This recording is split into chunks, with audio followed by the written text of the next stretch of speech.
The sky was clear over New York when it began. No one saw it at first. It didn't come with fire or noise, just silence. A black shape floated above the earth, too big to be a satellite, too still to be a plane. It hung there like a shadow. No, one could explain. In Moscow, scientists watched their instruments go wild. In Beijing, military radars blinked out one by one. In Washington, generals argued over what they were seeing on their screens. Then came the message, not through radio, not through TV. It just appeared, in every language, in every mind.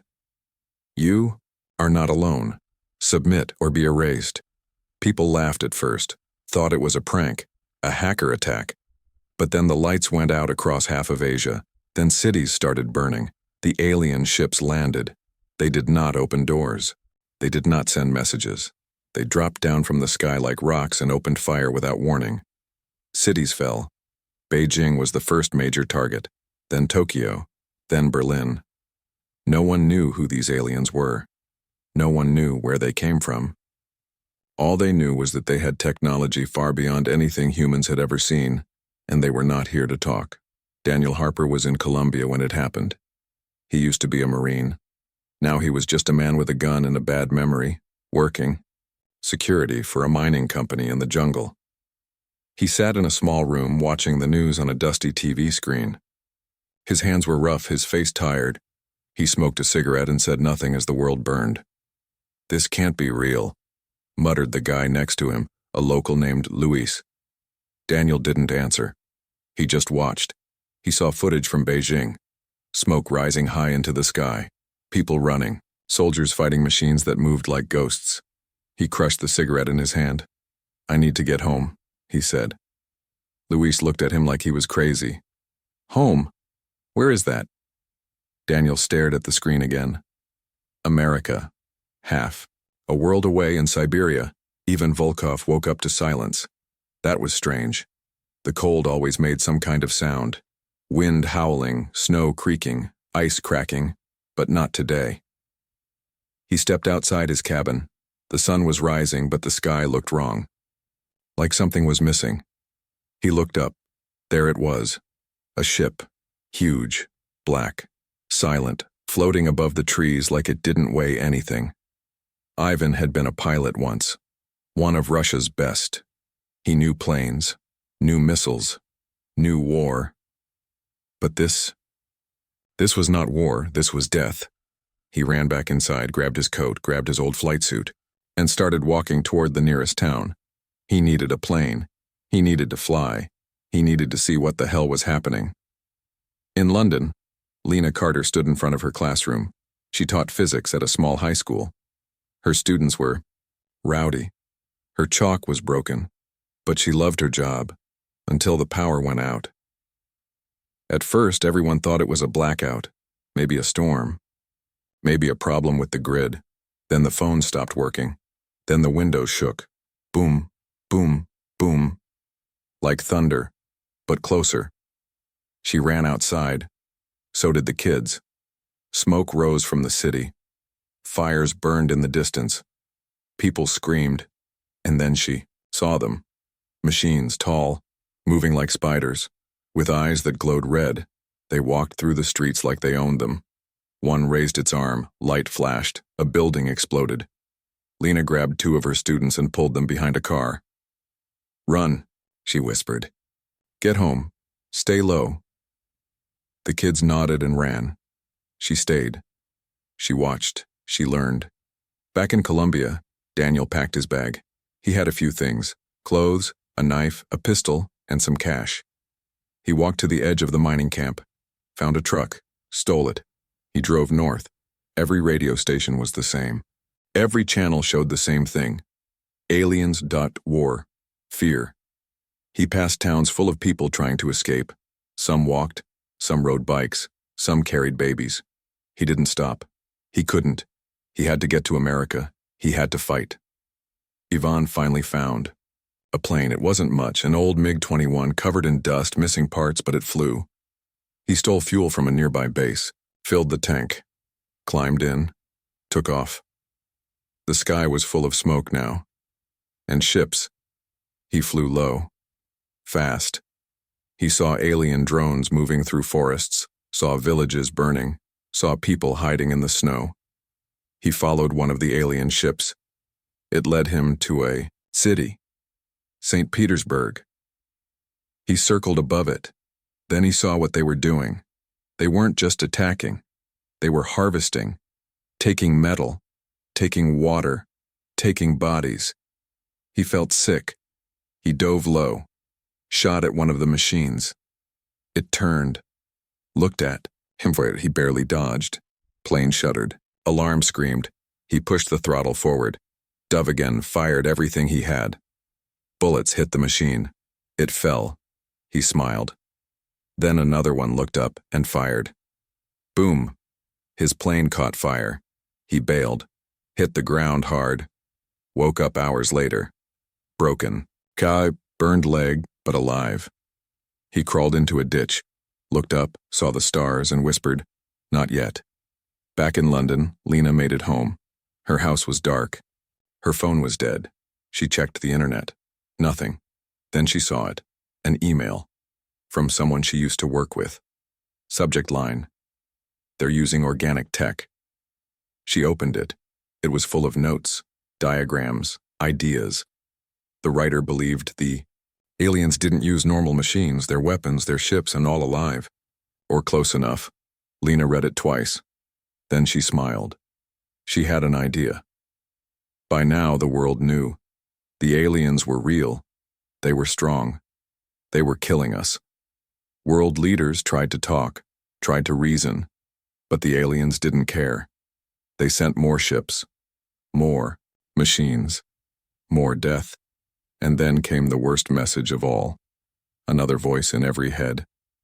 Resistance is failure. You will fall. People panicked. Some hid, some prayed, some fought, and some, like Daniel, Lena, and Ivan, decided that if the end was coming, they would meet it standing. Daniel reached Miami. The city was chaos. Military trucks blocked roads. Civilians ran in every direction. He walked through the ruins of an airport. Found a soldier. "I want to join," he said. The soldier looked at him. "You look like hell." "I've seen worse." "You got gear?" Daniel held up his pistol. "That's all I need," the soldier nodded. "Welcome to the fight." Lena built her first prototype in her garage, used parts from old microwaves, wires from speakers, batteries from flashlights. She called it a pulse disruptor. She tested it on a drone she found near her house. It worked. The machine froze, then fell. She stared at it, then whispered, "We can hurt them." Ivan limped into a Russian military base. He was covered in dirt and blood. He told them what he saw, told them about the harvesting, told them about the machines. They listened. Then they gave him a new mission. "Fly again," they said. He nodded. "I'll need a better plane." Across the world, people began to change. Farmers built traps. Teachers trained students in survival. Hackers broke into alien systems. Engineers built weapons from junk. And soldiers, real ones, began to organize. Not nations, not armies, just people. Fighting back. The aliens thought they had come to conquer a weak planet. They were wrong. Humans were not ready. But they were learning. And they were angry. And soon, they would show the galaxy what happens when you try to erase a species that refuses to die. The world was burning, but not all hope was gone. In the ruins of cities and forests, in hidden bunkers and underground labs, people began to fight back. Not with fancy weapons or secret plans. At first, just with willpower and fire. Daniel. Harper stood in the middle of Miami, watching as soldiers tried to hold the line. Alien machines moved through the streets like ghosts. Tall, fast, with glowing eyes and weapons that melted steel. He crouched behind a car, reloading his pistol. "They're too many," said a young soldier next to him. Daniel didn't answer. He just watched. A drone jumped onto a tank. One shot.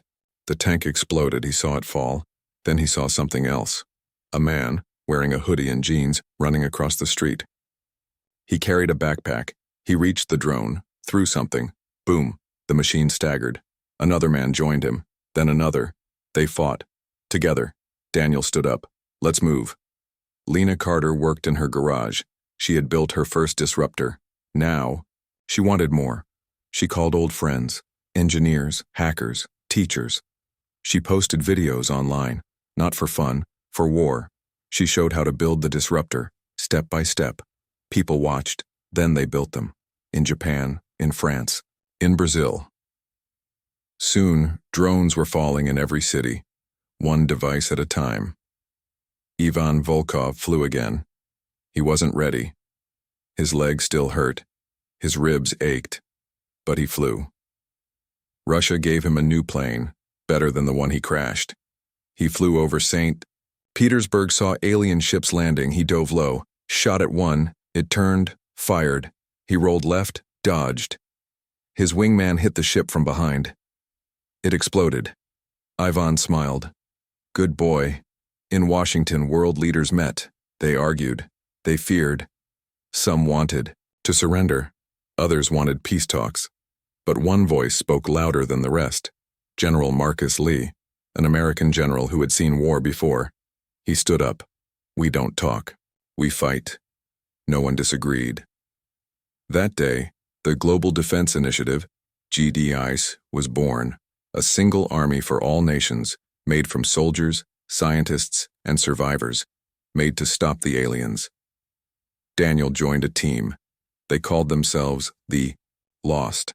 Ex-soldiers, mercenaries, civilians who refused to run. They moved through the jungle in Colombia. Their mission, destroy an alien outpost near the coast. They had no tanks. No planes, just guns, traps, and ideas. Daniel led them. At night, they crept close. They placed bombs, set traps, waited. When the drones came out, they struck. First bomb. Boom. Second. Boom. Third. Silence. They ran in. Took what they could. Destroyed. The rest. They left before help arrived. That night, Daniel looked at the sky. This is just the start. Lena's video went viral. People sent her messages, pictures of their own disruptors, stories of drones falling. She read them all. Then she got a call from someone inside GDI. We need you. She didn't say yes. She just packed. Ivan trained pilots. He taught them how to fly low, how to hide, how to strike. He gave them names: Shadow, Wolf, Arrow. They were not heroes. They were killers. And they learned fast. They stole alien tech, used it against the enemy. One night, they took down a flying scout, cut it open, found data, maps, plans, targets. They sent it to GDI. The war changed. Now, humans knew where to strike. Back in London, Lena met other scientists. They worked together, built bigger versions of her disruptor, mounted them on cars, bikes, drones. They made them stronger, then tested them on a captured alien weapon. They fired. The machine died. Everyone cheered. One scientist whispered, "We can win this." Daniel's team grew. More joined. Soldiers, pilots, hackers. They moved from town to town, hit and run, burn and fade. They became legends. Stories spread. Did you hear about the Lost? They destroyed a whole base in Mexico. One guy killed 6 drones with a knife. Daniel never heard those stories. He kept moving, kept fighting. The aliens adapted. They started scanning for human signals, blocking radio waves, changing tactics. But so did humans. They used messengers, runners, written notes. They fought smarter. They fought harder. In Moscow, Ivan led a mission into the sky. Their goal, reach a floating alien node, a command center. If they destroyed it, they could cut off control for dozens of drones below. They flew, fast and low, avoided fire, reached orbit. They found the node. It hovered above Earth like a dark eye. They attacked. Lasers burned through metal. Pilots died. Ivan stayed. He flew straight into the core, crashed, blew it up. Silence. Then, on the ground, the drones stopped, one by one. People stared, then cheered, then cried. Lena stood in front of a group of soldiers. They listened. She showed them how to build better weapons, how to use the disruptors in teams, how to target weak points. One soldier asked, "Will this work?" She looked at him. "Yes." "How do you know?" She smiled. "Because we made it." Daniel walked through a ruined town. He saw children playing with toy guns. They pretended to be soldiers. He knelt beside them. "You want to be fighters?" One nodded. "I want to kill aliens." Daniel looked at him, then said, "Then learn. Listen. Stay alive." He handed the kid his old knife. "Start there." The world began to change. Cities fell, but others rose. New bases, new weapons, new hope. People who once lived normal lives now held rifles. Farmers built walls. Teachers trained kids in survival. Doctors saved lives in the field. Even the elderly helped, cooking, fixing radios, sending messages. Humanity was not winning yet, but it was not losing either. One night, Lena sat alone in her lab. She looked at the sky, thought about the stars, about the aliens, about what they had done. She whispered, "You thought we were weak." She smiled. "You were wrong." Daniel stood on a rooftop. He watched the horizon. He saw smoke, fire, war, but he also saw light. In windows, in eyes, in hearts. He lit a cigarette, looked up, not done yet. Ivan lay in a hospital bed, his body broken, his soul strong. He looked at the ceiling. He remembered the crash, the fire, the silence. He smiled. "I'm still here." Across the world, the message spread, not through radio, not through TV, through word of mouth, through action. Fight back. Build weapons. Protect each other. Don't give up. The aliens thought they had come to erase a planet. They were wrong. Humans were learning, adapting, fighting, and soon, they would show the galaxy what happens when you try to kill a species that refuses to die. The war had changed. At first it was just fire and fear, cities burning, people running. Now, humanity fought back, not just to survive, but to win. Daniel Harper stood on a rooftop in Miami. Smoke rose from the streets below. Fires burned. Where alien machines once moved, now they were gone. He looked through his binoculars. Far away, smoke trails marked the sky, jets flying toward the enemy. He smiled. "We're not running anymore." Behind him, a young soldier handed him a radio. "Command wants you," she said. He took it. "This is Harper." A voice came through. "Operation Iron Resolve is starting. We need your team behind enemy lines." Daniel nodded. "Where?" "Beijing." In Moscow, Ivan Volkov sat in a hospital bed. His body still hurt. His leg was broken again, but he was alive and he was needed. A general walked in. "You can't fly yet," he said. Ivan laughed. "I don't need to fly, I need to plan." The general gave him a tablet, maps, plans, targets. "The aliens are moving fast," the general said. "They know we're fighting back." Ivan studied the screen. "They'll come harder," he muttered. "But so will we." Lena Carter worked in a hidden lab under London. She wasn't alone. Scientists, engineers, hackers. They built weapons, tested ideas, studied alien tech. Her disruptor had changed everything. Now she wanted more. She stared at a machine on the table. It pulsed with light. "This one's different," said a man beside her. She nodded. "It's not just a disruptor, it's a signal jammer." He raised an eyebrow. "You mean it can shut down their whole network?" She smiled. "Yes." Outside, the war raged. Inside, hope grew. Operation Iron Resolve begins. Across the world, the Global Defense Initiative, GDI, launched its largest attack yet. Dozens of cities, hundreds of targets. Every team had one mission: hit hard. Hit fast, don't stop. In Germany, soldiers used stolen alien drones to sneak into enemy bases. In Africa, rebels built traps using old farming tools and disruptors. In Brazil, Daniel's team moved behind enemy lines. Their goal: rescue a group of captured scientists. One of them knew something big, something that could change everything. Daniel led the way. His team moved like shadows, through forests, through ruins. Through enemy territory, they reached the base. Alien guards patrolled outside. Big machines, glowing eyes, Daniel whispered to his team. We go in quiet. Get the scientists. Get out. They nodded. Then they moved. Grenades flew, guns fired. Smoke filled the air. Inside the base, they found the prisoners. Half-starved, bruised, but alive. One of them spoke. You have to listen, he said. They're not here to conquer. Daniel frowned. What do you mean? The scientist looked around. They're exterminators. Silence. What? They're sent by someone else, a bigger empire. They wipe out species before they become a threat. Daniel stared. So, we're not just being attacked. No, the scientist whispered. We're being erased. Back in London, Lena finished testing the new jammer. She turned to her team. We can do this. One of them asked, do what? Knock out all their systems at once. They stared. That would blind them. Stop their ships. Disable their weapons. Lena nodded, but only for a few minutes. That's all we'll need.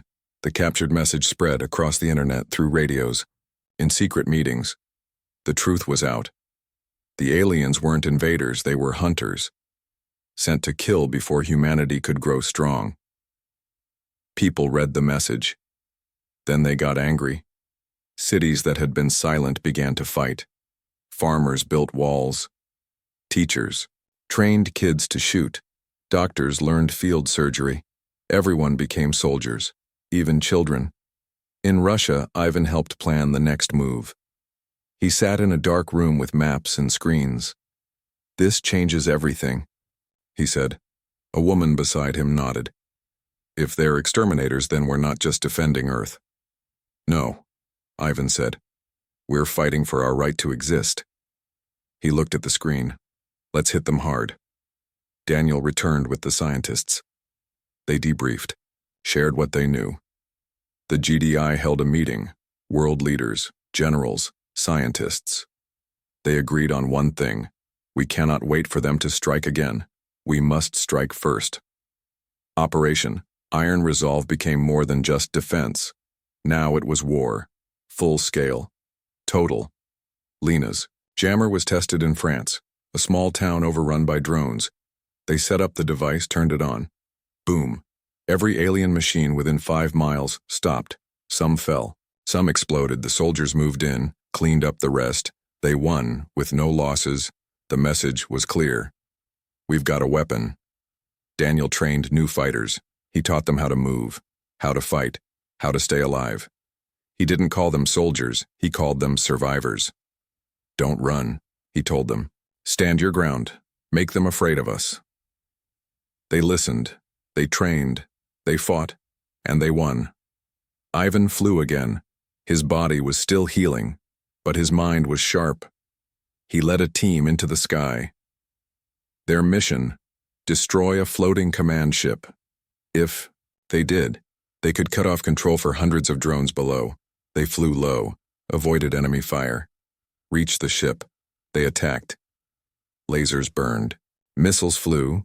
2 planes went down. Ivan kept going. He dove straight into the core, blew it up. The sky lit with fire. Then silence. Then cheers. On the ground, the machines dropped, one by one. The war shifted. Again. Lena stood in front of a group of engineers. She showed them the jammer. How many can we build? She asked. One man answered. Hundreds, maybe thousands. She smiled. Then let's build them. They got to work. By the end of the week, jammers were being shipped across the world, mounted on trucks, drones, backpacks. They became the backbone of the resistance. Daniel's team grew. More joined. Soldiers, civilians, kids. They moved fast. Struck. Hard-burned alien bases. Freed prisoners. Stole weapons. They were no longer just surviving. They were winning. One night, Lena sat alone. She looked at the stars. Thought about what they'd done. About what was coming. She whispered, "You thought we were weak. She smiled. You were wrong. Daniel stood on a hill. He watched as fires burned in the distance. Not from alien attacks, from human victories. He lit a cigarette, looked up. Not done yet. Ivan lay in a hospital bed again. His body broken, his soul strong. He looked at the ceiling. He remembered the crash, the fire, the silence. He smiled. I'm still here. Across the world, the message spread. Not through radio, not through TV. Through action. Fight back. Build weapons. Protect each other. Don't give up. The aliens thought they had come to erase a planet. They were wrong. Humans were learning, adapting, fighting. And soon they would show the galaxy what happens when you try to kill a species that refuses to die. The war was no longer about survival, it was about winning. And now humans were winning hard. Alien machines that once ruled the skies now crashed in burning heaps. Cities that had burned now stood tall again, not rebuilt, but reborn. People who had run now fought. Farmers built traps. Teachers trained soldiers. Doctors saved lives in the dirt. Everyone had a role, and every role mattered. Daniel Harper stood at the edge of a ruined city. Smoke rose from broken buildings.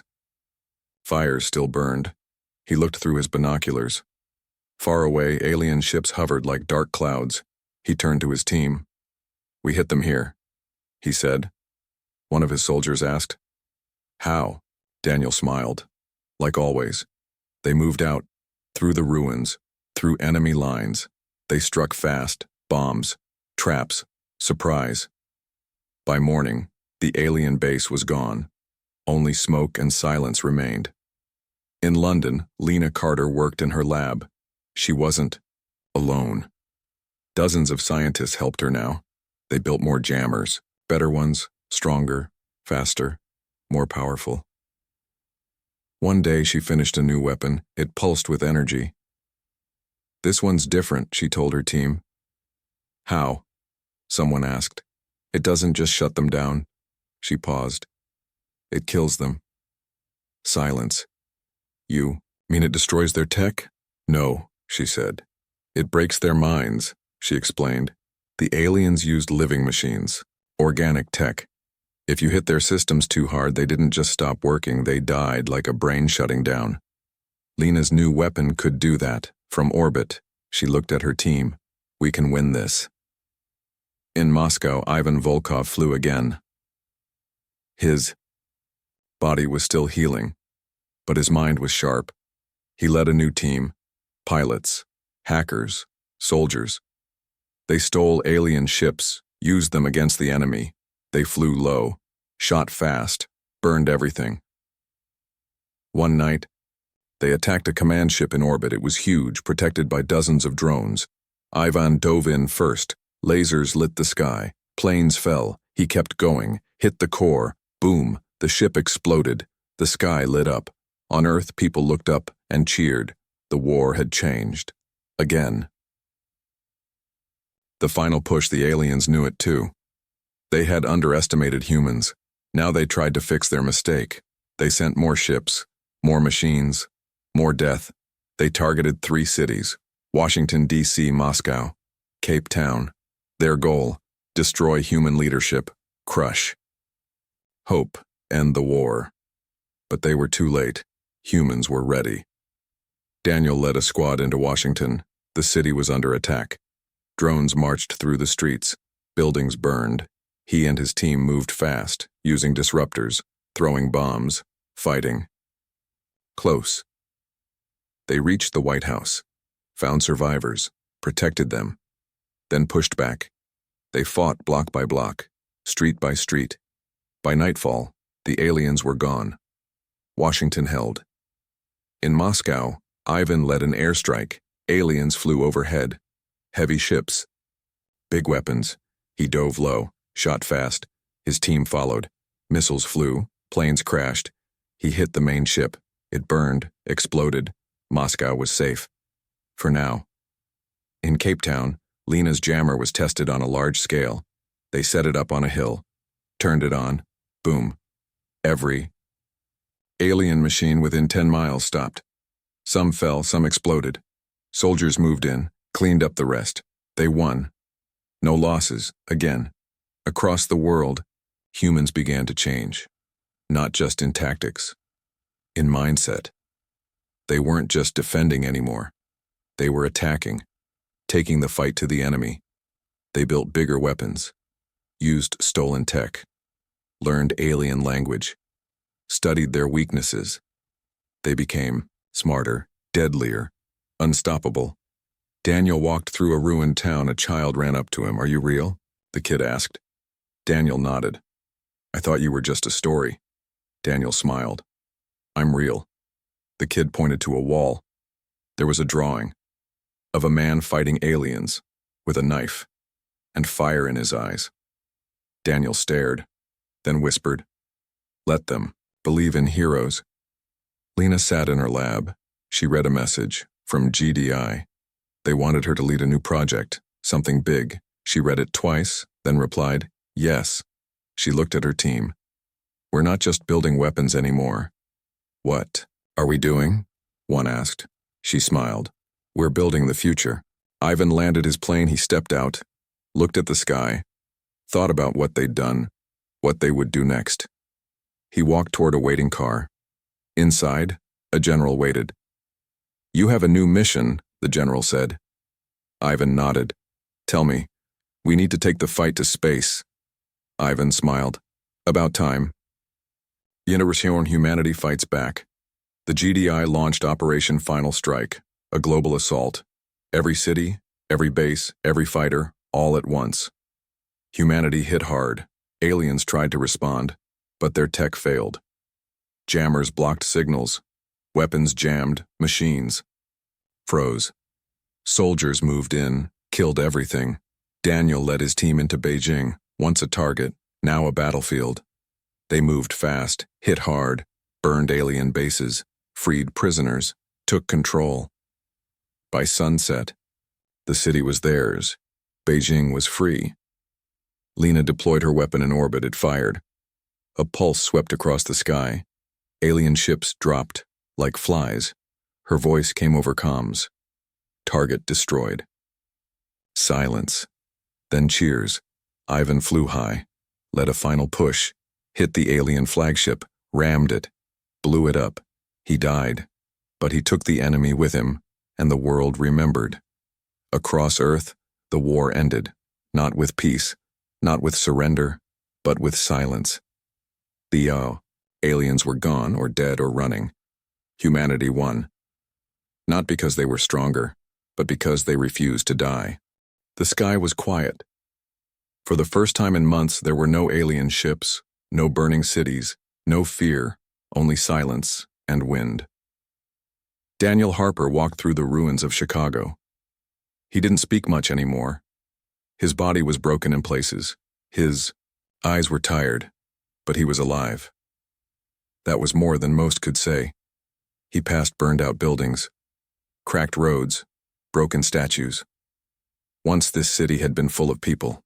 Now it was full of ghosts. He stopped near a wall. There was a message written in chalk. "We won." He read it twice, then kept walking. Lena Carter sat in her lab. It wasn't underground anymore. Now it was in the open, sky above, peace around. She looked at a screen.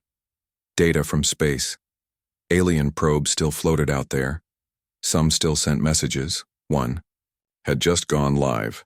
It sent a single line. "Humanity, unpredictable, dangerous, recommend quarantine." She read it, smiled, closed the file, then whispered, "Good." In Moscow, even Volkov was remembered. They built a statue for him. Not in front of a palace. Not in a fancy square. In a field where he once crashed his plane. People came to see it. Children touched the metal. Old pilots saluted. His name was carved into stone. He flew when others hid. Across the world, life began again. Cities rebuilt, farms grew food, schools opened, hospitals helped the sick. People laughed, cried, lived. The war was over, but the scars remained. Daniel found work helping survivors.